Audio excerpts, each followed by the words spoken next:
But yeah, I put this handle on and this reinforcing. It has nice ability to rake. And of course, having a bunch of potentially flammable material right here, the rake is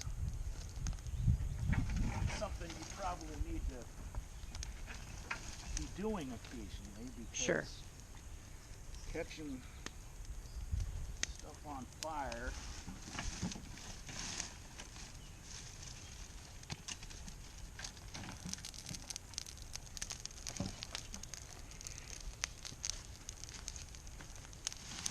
I'm sure if the fire department had one call from us, usually we're calling them to come and look at what we're doing,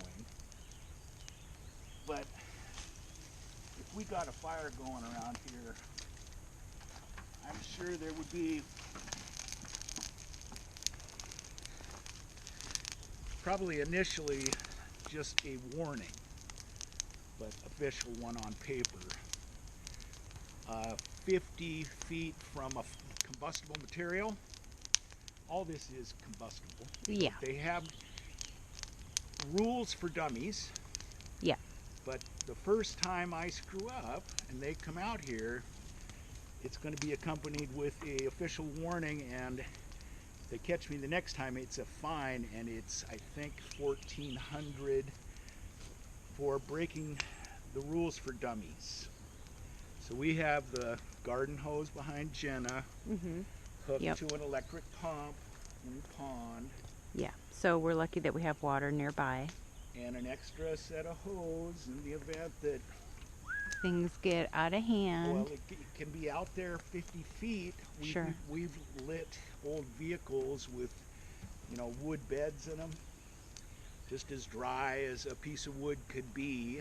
Right. Is a 50-year-old piece of oak. Yep. And an alder leaf landed on the wood, and Jenna's son and his daughter were tending to it, and I heard them yell fire, and I went right to the house, yelled fire. Boss come back with a fire extinguisher. The 12, 13-year-old kids had already jumped up in there and stomped it out. But Nice. 50 feet of these leaves, they're little torches, and again, that's a reason why the deer provide this benefit. Yes. So we did get to show a little of the raking Yep. process. Yep. And And this is going to be filled up pretty quick. I guess some of what else I wanted to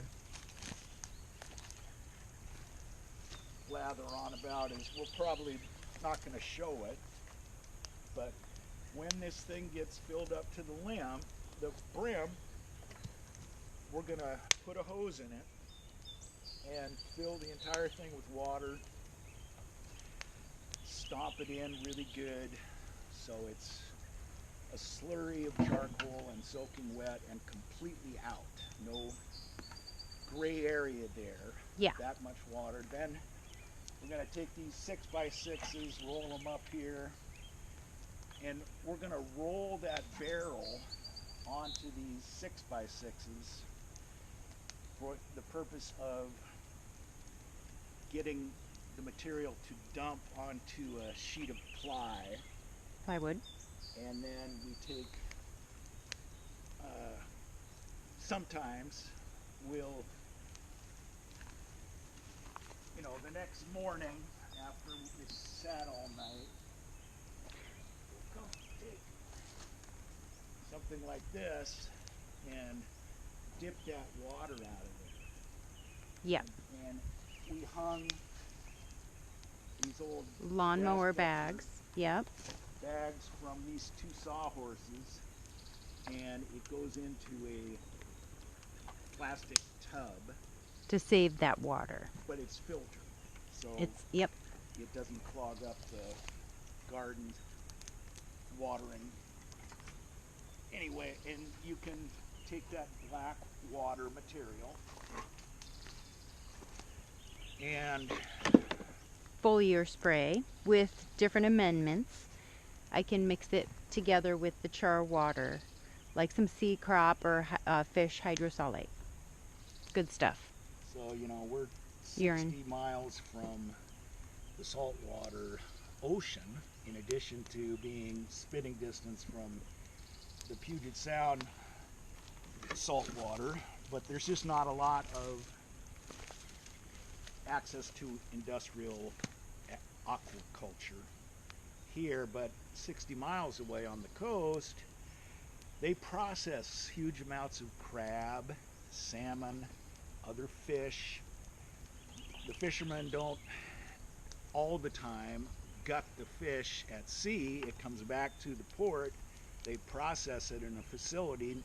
That waste is not going to the landfill. It's got huge amounts of nutrients. We've gotten these totes for a forklift, 3/4 full of this Fish red slurry. fish stuff, and Jenna just swore the improvement the next year. Yeah. So taking sea mineral crop, even salt water without the water in it, has those minerals. So that's sea minerals, but there's also all the fish and crab. We have oysters here, but there's not a lot of waste in the oyster process. You take the whole oyster, off it goes. So that kind of sea nutrient can be mixed with the black water and let the two sit for a while, and it will soak up into the black water these precious nutrients so that they don't just run off in the rainy season. And taken up by the plants. So it is each year there is a need to fertilize because you want the most amount of nutrient in the crop you're growing each year. And these are the techniques that we're using now. So I'm going to wrap it up. Thank you for watching.